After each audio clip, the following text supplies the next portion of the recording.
नमस्कार दोस्तों, नमः शिवाय जीवन ज्योति चैनल में आप सभी का हार्दिक स्वागत करती हूँ। दोस्तों, आज की वीडियो बैसाख मास के विषय में होने वाली है। बैसाख मास के नियम कब से शुरू हो रहे हैं, बैसाख स्नान कब से शुरू हो रहा है, बैसाख मास में कौन कौन से कार्य हमें करने चाहिए जिससे कि हमें अनंत गुना पुण्य फल की प्राप्ति हो, साथ ही भगवान विष्णु जी, माता लक्ष्मी जी की असीम कृपा हमें प्राप्त हो। बैसाख मास किसको अत्यंत प्रिय है, कौन से देवी देवता का पूजन हमें करना चाहिए, किस मंत्र का जप करना चाहिए, स्नान और दान के अलावा और कौन कौन से कार्य हैं जिससे हमें अत्यंत पुण्य प्राप्त होता है, 1000 अश्वमेध यज्ञ करने के बराबर पुण्य फल प्राप्त होता है। तो इस पूरे बैसाख मास को आप यूं ही व्यर्थ निरर्थक बिल्कुल न जाने दें।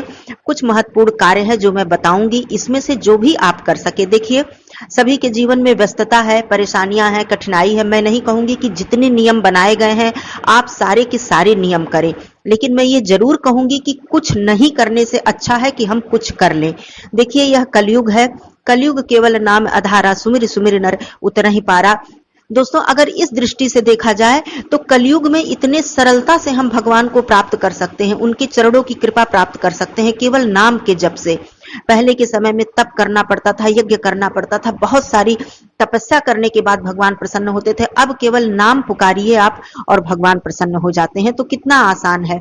तो आइए जान लेते हैं कि बैसाख मास कब से शुरू हो रहा है और जो स्नान का नियम जो भी भाई बहन उठाएंगे या फिर और कोई संकल्प लेंगे वो कब से लेंगे, कब से शुरू होगा ये सारा कार्य। बैसाख स्नान दान का जो लोग नियम उठाना चाहते हैं या फिर बैसाख का आगे मैं बताऊंगी कौन कौन से संकल्प आप ले सकते हैं, इनमें से कोई संकल्प आप लेना चाहते हैं तो ये नियम चैत्र पूर्णिमा से ही शुरू हो जाती है। चैत्र पूर्णिमा से ही हम नियम को प्रारंभ कर देते हैं और पूरे माह तक ये सारे नियम चलते हैं, सारे कार्य हम करते हैं और फिर हम अंतिम में बैसाख पूर्णिमा पर इसका उद्यापन करते हैं, हवन इत्यादि करते हैं। अब देखिए, बैसाख मास में स्नान का सबसे अधिक महत्व है।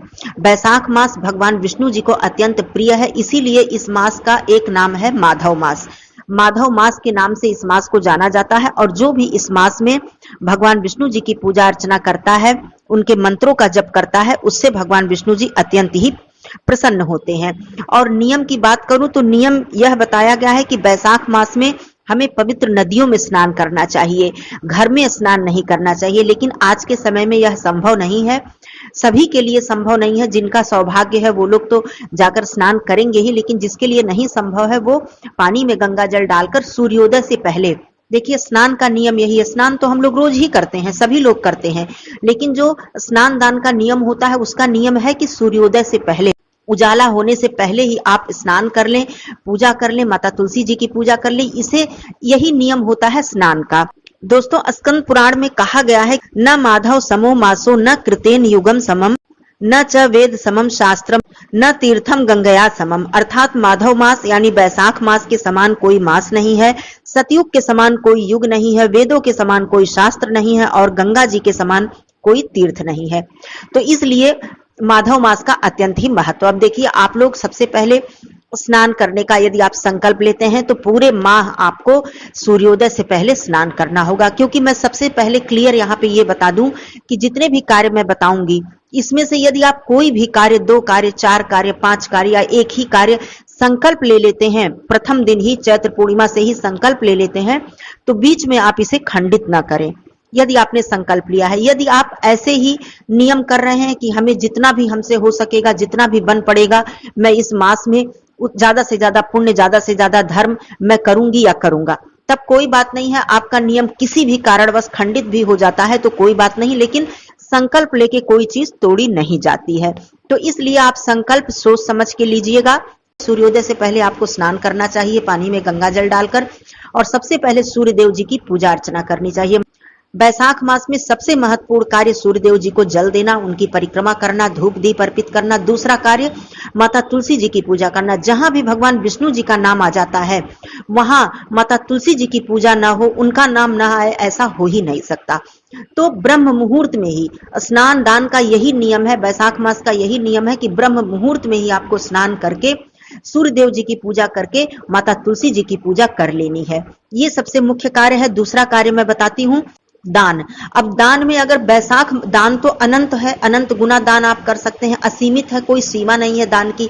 लेकिन हर मास का, हर दिन का, हर तिथि का क्या दान किया जाए उस समय, इसका महत्व बहुत अधिक होता है। तो बैसाख मास के दान के विषय में मैं बता दूं, अन्नदान तो महादान है ही, आप सभी लोग जानते हैं। बैसाख मास में जल दान करने से हमें हजारों अश्वमेध यज्ञ करने के बराबर फल प्राप्त होता है। चाहे आप कहीं रास्ते में राहगीरों के लिए प्याऊ लगवा दें, पानी की व्यवस्था कर दें, किसी मंदिर में आप पानी का घड़ा रखवा दें, या फिर पक्षियों के लिए पानी की व्यवस्था कर दें, किसी मिट्टी के पात्र में कहीं आप खुले स्थान पर पानी रख दें, दाना रख दें, पानी की व्यवस्था करना, किसी प्यासे को आप पानी पिला दें।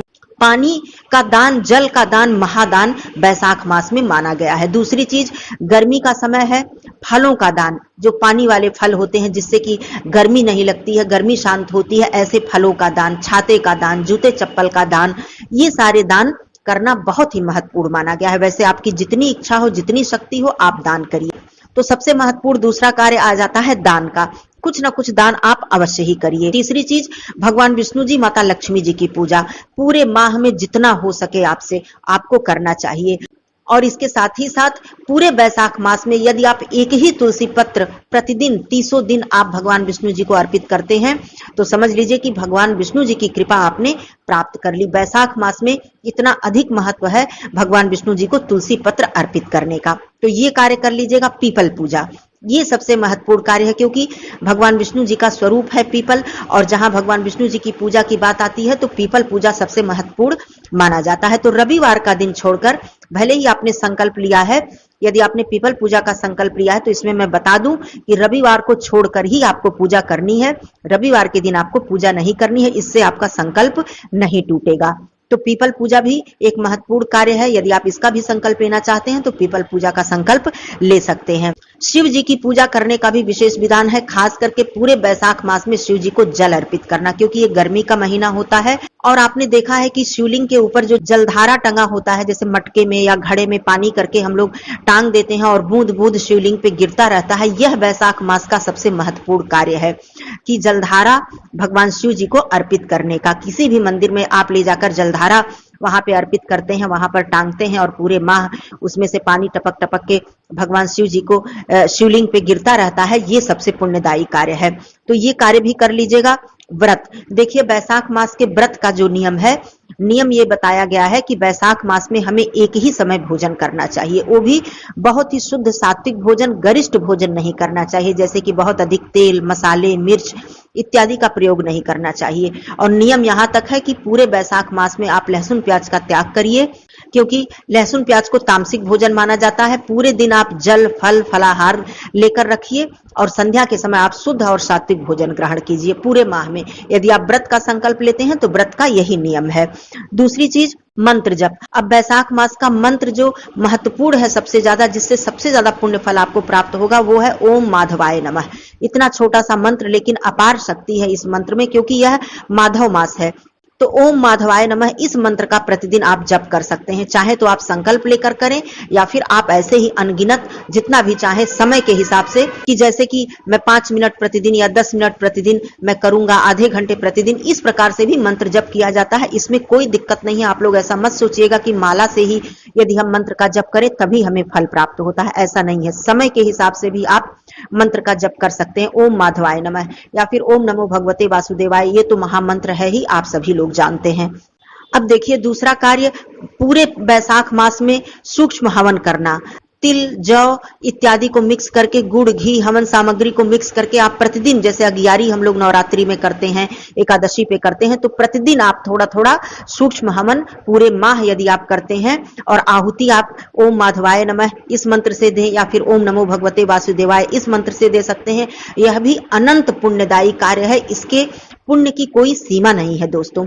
और मैं बता दूं, बैसाख मास के कार्य, वृक्ष लगाना, छायादार फलदार वृक्ष आप लगा सकते हैं, या फिर वृक्ष लगे हुए हैं उनको सींचना, ये भी बहुत ही पुण्यदायी कार्य है। देव वृक्ष की पूजा करना, जिसमें कि पीपल पूजा तो मैंने बता ही दिया है, बेल वृक्ष है, आंवले का वृक्ष है, तुलसी माता की पूजा हमें करनी ही है, केले के वृक्ष, ये सारे जो देव वृक्ष हैं, इनको सींचना, इनको लगाना, रोपित करना, इनकी पूजा करना, सब कुछ आपको पुण्य ही पुण्य देने वाला है दोस्तों, और कोई कठिन कार्य भी नहीं है। अब आती है एक महत्वपूर्ण बात, बैसाख महात्म का श्रवण करना या फिर पाठ करना। इसका भी संकल्प लिया जाता है। पूरे बैसाख मास में आप बैसाख महात्म या तो पाठ करें या तो श्रवण करें, पंडित जी द्वारा श्रवण करें या फिर मोबाइल के द्वारा श्रवण करें, तो ये सारे कार्य भी बैसाख मास में किए जाते हैं। अब मैं यहाँ एक चीज और भी क्लियर बता दूं कि जितने भी कार्य मैंने बताए, शुरू से लेकर स्नान से लेकर सूर्य पूजा से लेकर पूरे कार्य, जिसमें कि संध्या दीपदान भी शामिल है, इसे भी मैं बता दूं कि संध्या के समय खास करके किसी नदी सरोवर में दीपदान करना ये बहुत ही उत्तम कार्य माना जाता है। यदि आपके घर के आसपास कोई पवित्र नदी है या फिर कोई तालाब है, सरोवर है, तो वहां आप संध्या के समय दीपदान बैसाख मास में अवश्य ही कीजिएगा। माता तुलसी जी को दीपदान अवश्य ही कीजिएगा। पीपल वृक्ष के समक्ष आप दीपदान अवश्य ही कीजिएगा। अपने घर के मंदिर में भगवान विष्णु जी के समक्ष या फिर कोई कृष्ण जी का मंदिर है, भगवान विष्णु जी का मंदिर है आपके घर के आसपास, वहां पर आप संध्या के समय दीपदान, कहने का मतलब दीपदान का भी कोई अंत नहीं है, कोई सीमा नहीं है। तो इस तरह से दीपदान का भी महत्व है। अब यहाँ पे एक बात मैं क्लियर बता दूं कि इतने सारे नियम में आवश्यक नहीं है कि पूरा का पूरा नियम ही आप उठा लें, सारा का सारा संकल्प ही आप ले लें तभी आपको लाभ मिलेगा। इसमें से कोई एक संकल्प आप ले लें, लेकिन उसे पूरा नियम, पूरे माह तक उस नियम को आपको करना है। और वैसे तो आप अपनी इच्छा के अनुसार इसमें से जितना भी कार्य कर सकें, जितना भी आपसे बन पड़े, आपको करना चाहिए, क्योंकि ये बैसाख मास है, अनंत पुण्य फल को देने वाला यह मास है और अत्यंत प्रिय है भगवान विष्णु जी को। बहुत ही पवित्र मास है, मास में सर्वोत्तम इसे माना गया है। तो इसलिए मैं ये सारे कार्य मैंने बता दिया है। आप लोग जो भी भाई बहन संकल्प लेंगे वो चैत्र पूर्णिमा से ही इसका संकल्प लेंगे, नियम उठाएंगे, जितना भी कार्य कर सके आप लोग कीजिएगा जरूर। देखिए, बहुत ज्यादा नियम और बंधन में मैं नहीं बांधूंगी आप लोगों को, क्योंकि ऐसा संभव भी नहीं है सभी के लिए, सबकी अपनी अपनी परिस्थितियां हैं। तो आप लोग अपनी सुविधा के अनुसार, लेकिन मैं इतना कहूंगी कि कुछ ना कुछ आप लोग जरूर कीजिएगा। तो ये सारी बातें थी, आगे और भी बातें मैं बताऊंगी बैसाख मास के बारे में। तो आप लोगों के लिए यह बैसाख मास अत्यंत ही शुभ हो, मंगलमय हो। भगवान विष्णु जी की कृपा आप सभी पर सदा सर्वदा बनी रहे। फिर मिलती हूँ अगले वीडियो में, तब तक के लिए धन्यवाद। नमः शिवाय, हर हर महादेव।